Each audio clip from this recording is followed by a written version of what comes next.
And it is my pleasure to welcome to the Rhema studio, Musa al-Gharbi.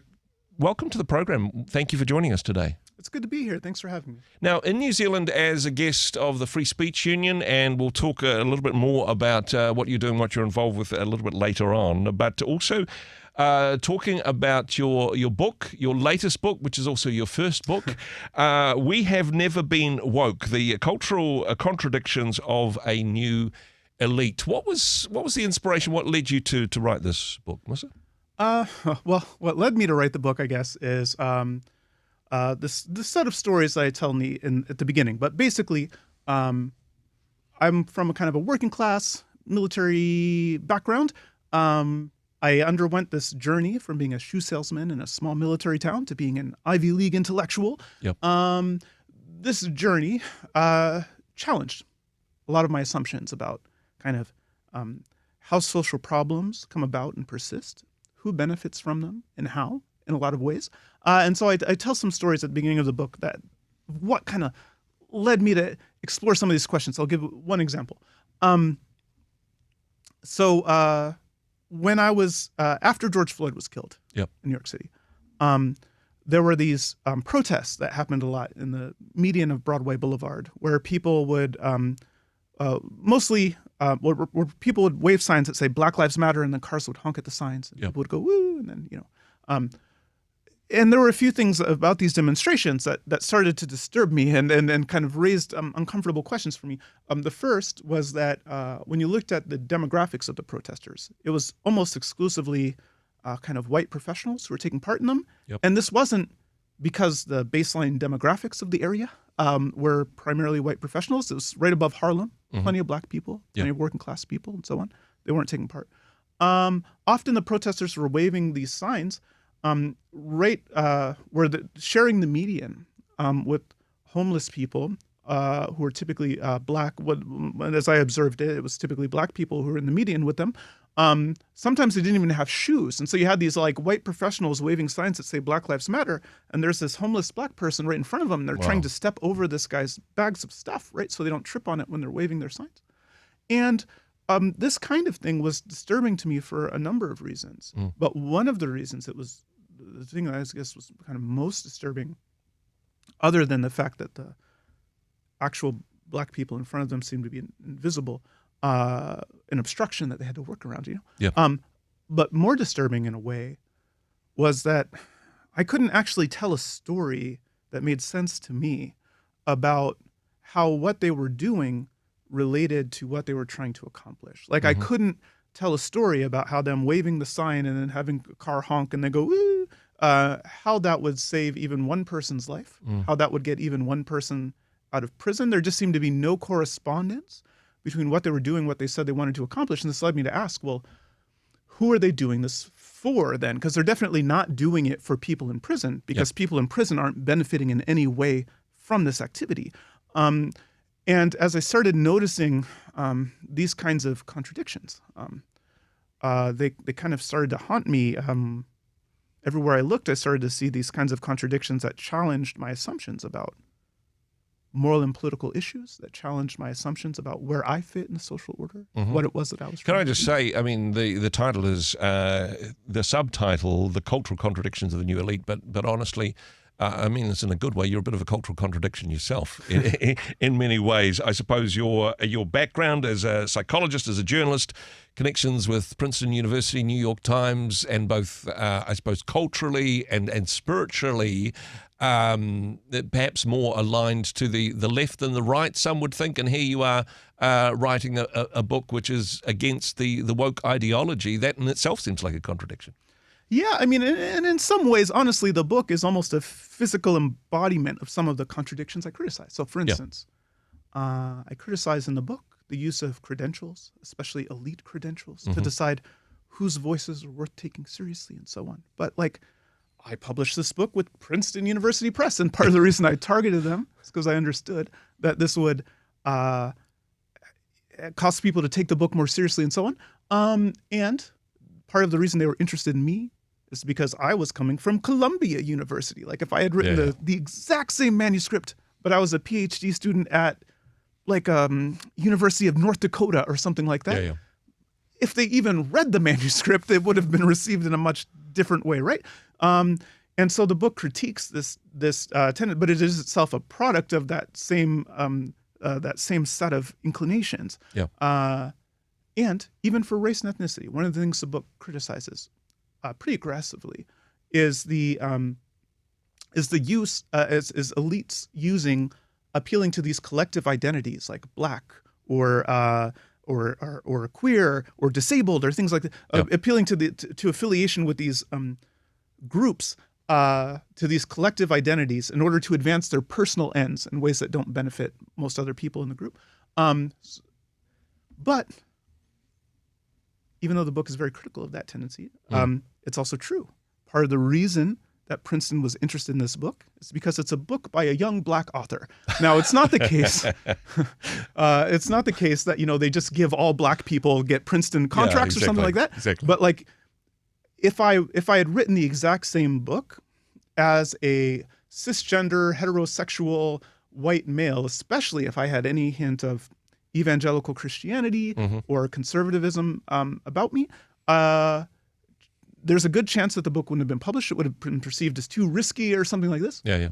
Or if they published it, they might have had sensitivity readers kind of fine-tooth it or whatever. Part of the reason I was given the freedom to just go pew, pew, pew and just say what I actually think is because I'm a black Muslim who writes for The Guardian. So the book criticizes the tendency to accord respect and privilege and deference and things like this based on these identity characteristics. But like, part of the reason I'm able to deliver that critique in the way I did is because of those very identity characteristics. And so I think it's important to kind of lean into that rather exactly. than I mean, it is an interesting contradiction, but with that comes an opportunity as well. Now, I mean, you were talking about a few terms, but actually woke or wokeism or even the term elite has taken on connotations and in some cases has been weaponized, that if people don't agree with this ideology, then everybody gets called woke or elite and all these sorts of things. So perhaps useful to get some definitions on that. What do you mean by these terms when you say woke or intellectual elites? What are you describing? Yeah, so what I don't do in the book, to the frustration of some readers, is I don't provide like a crisp dictionary-style definition. Yeah. And the reason I don't do this is because it's a very contested term, right? But sometimes in the discourse, people do this thing where they say like, well, if you don't define the term in a dictionary-style way, then you don't know what it means. And that's just not true. So what I do with my students at Stony Brook, I teach interpersonal communication. When we talk about language, I like to do this thing where I ask them, okay, define apple for me. Give me the necessary and sufficient conditions that include all apples, exclude everything else. Don't give me the genus and species, because that's just telling me apple is apple. Like, give me a substantive definition of apple.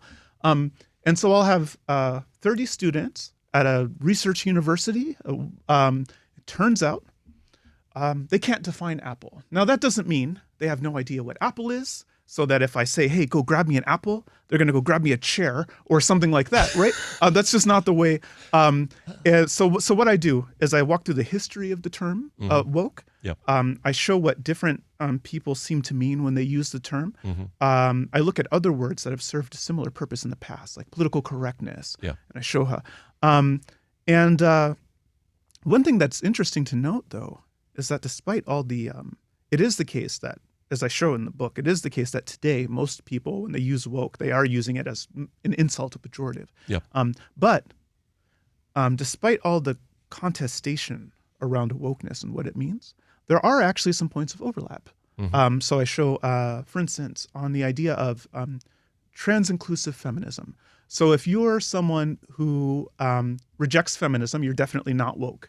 If you're someone who identifies as a feminist but subscribes to a version of feminism that excludes trans women as women, you're not woke. So J.K. Rowling, for instance, self-identifies as a feminist, but she subscribes to a trans-exclusionary understanding of feminism. No one today points at J.K. Rowling and goes, oh, you're so woke, J.K. Rowling, right?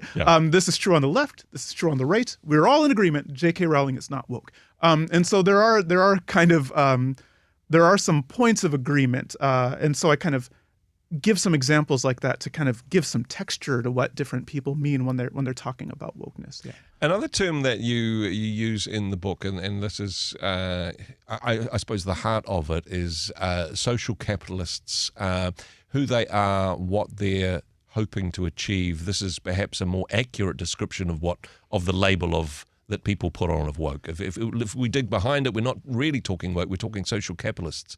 Have I got that right? Symbolic capitalists. Symbolic capitalists, sorry. Yes. Yeah, so what I show in the book, using a bunch of data, is that even though a lot of these claims that are tied to wokeness are made in the name of poor people, minorities, and other kind of marginalized and disadvantaged groups, if you look at who actually subscribes to the kinds of beliefs associated with wokeness, who subscribes to, like, who talks in this way and presents themselves in this way, this is not the language or the ideologies of the trailer park or the global slum or things like this. It's exclusively pretty much highly educated, relatively affluent, urban and suburban professionals who work in fields like media, consulting, journalism, education, and so on, finance and so on, that adopt these ways of talking and thinking about the world. It's actually an elite discourse. Yeah.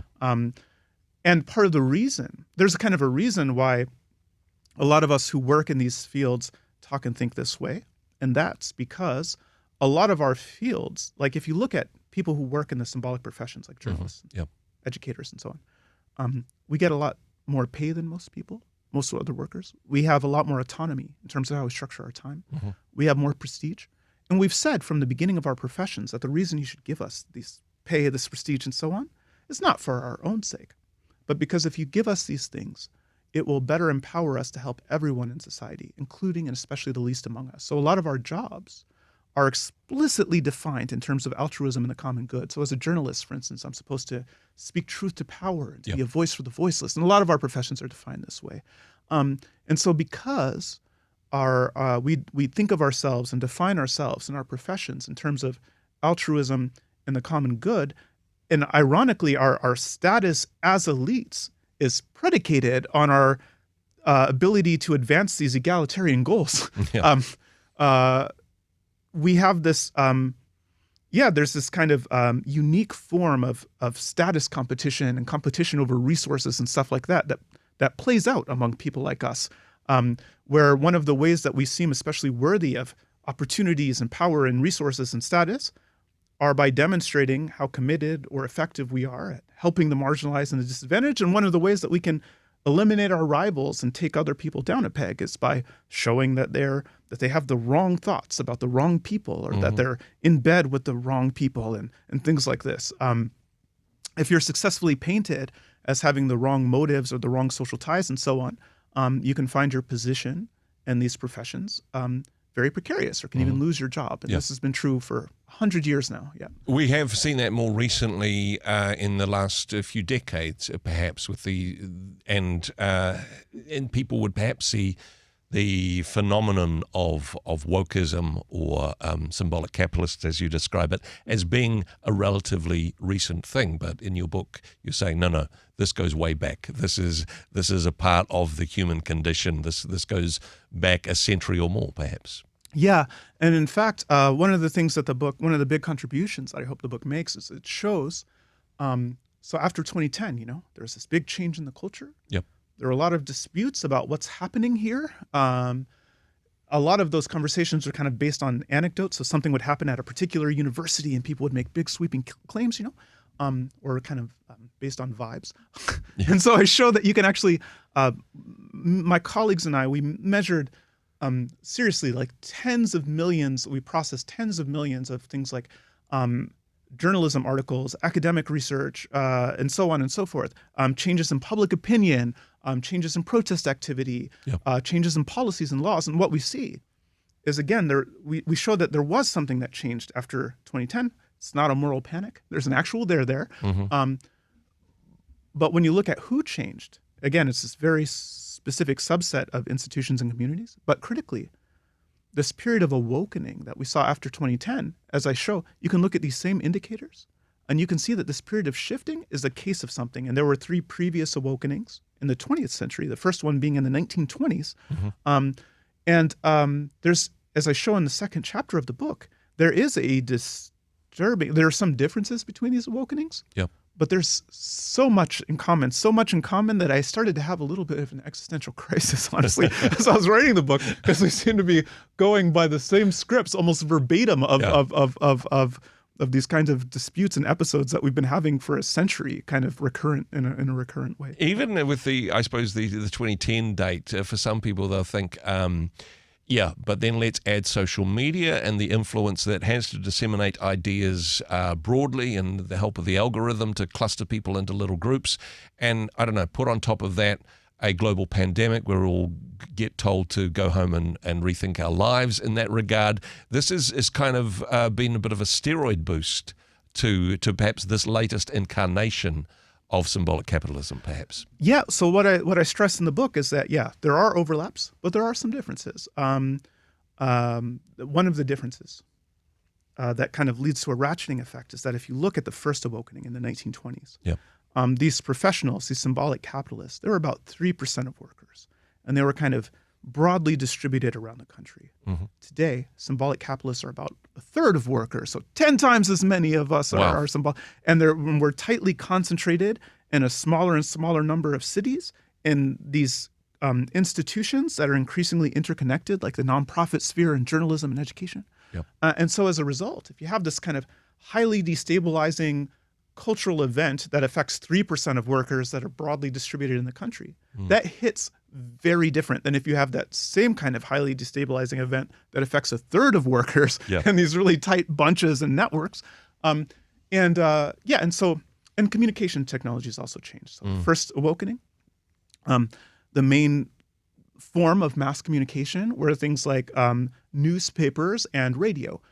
Today, we all live in this panopticon where we're surveilling each other constantly. Yeah. And it's really easy to just mobilize strangers from random parts of the planet to kind of to join pylons and things like this. And so, the ways that that some of these episodes play out, they do play out slightly different. They each have a unique flavor that's kind of informed by what role do symbolic capitalists play in society at that moment? How big are they? How are they composed? What's the communication technology situation? All of these things give them a unique flavor. But in some ways, the othering, the name calling, the tribalism, the gagging and stifling public debate and conversation, this is common to all of them. We're just seeing the latest incarnation now. Yeah. Even things like cancellation. So they called it different names in the past. So I show in the book, in chapter 2 of the book, in the 60s.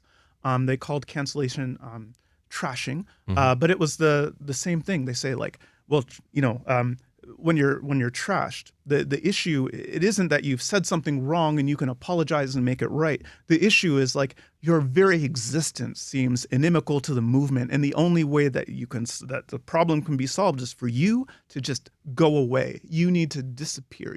So we call it canceling today, but it's the same tendency. And in fact, what I argue in the book is that what fundamentally drives these awakenings is that there are periods of struggle among elites for increasingly when the position of a lot of elites becomes precarious. Yep. You start seeing these struggles among elites to tear down some of the existing successful people and tear down some of the competition for these increasingly scarce number of jobs. And so this is part of the reason, actually, why cancellation is an important part of all of these periods of contestation. Is because fundamentally what they're struggling over is this kind of diminishing set of opportunities in moments when things have become kind of precarious for members of this elite group. And hey, to put it in I don't know, perhaps even a spiritual context, there's a group of people who are now beyond redemption. They are beyond the pale. Yeah. That there's no point even having conversations with these people.